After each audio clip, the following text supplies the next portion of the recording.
శ్రీవారి లడ్డూ తయారీకి వినియోగించే నెయ్యి కల్తీ కేసులో అరెస్టుల పర్వం కొనసాగుతోంది. ఈ కేసులో A16 అజయ్ కుమార్ సుగంధును సిట్ అధికారులు అరెస్టు చేశారు. భోలేబాబా కంపెనీకి వివిధ రసాయనాలను అజయ్ కుమార్ విక్రయించినట్లు దర్యాప్తులో సిట్ అధికారులు గుర్తించారు. ఈ రసాయనాలతోనే కల్తీ నెయ్యి తయారు చేసి తిరుమల తిరుపతి దేవస్థానానికి సరఫరా చేసినట్లు సిట్ తేల్చింది. అజయ్ కుమార్ అరెస్టు ద్వారా ఈ కేసులో మరిన్ని విషయాలు వెలుగులోకి రానున్నాయి.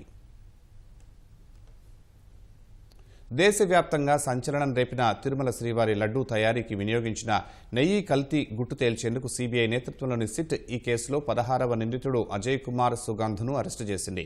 భోలేబాబా కంపెనీకి మోనోగ్లిజరైడ్స్, అసిటిక్ యాసిడ్, యాస్టర్ లాంటి రసాయనాలు అజయ్ కుమార్ సుగంధ్ సరఫరా చేసినట్లు సిట్ తన దర్యాప్తులో గుర్తించింది.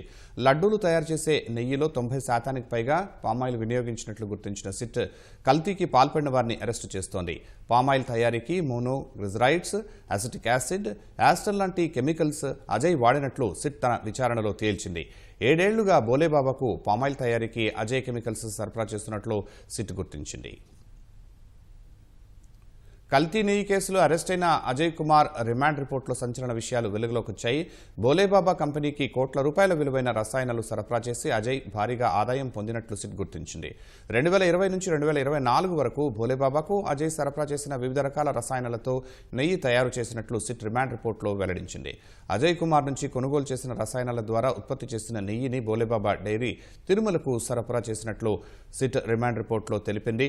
తిరుమలకు కల్తీ నెయ్యి సరఫరా కుట్రలో అజయ్ కుమార్ భాగస్వామిగా సిట్ తన రిమాండ్ రిపోర్టులో వెల్లడించింది. మరోవైపు తిరుమల లడ్డూ కల్తీ నెయ్యి కేసులో A16 అజయ్ కుమార్ సుగంధను సిట్ అధికారులు నెల్లూరు ఏసీబీ కోర్టులో హాజరుపరిచారు. కోర్టు ఆయనకు ఈ నెల 21 వరకు రిమాండ్ విధించింది.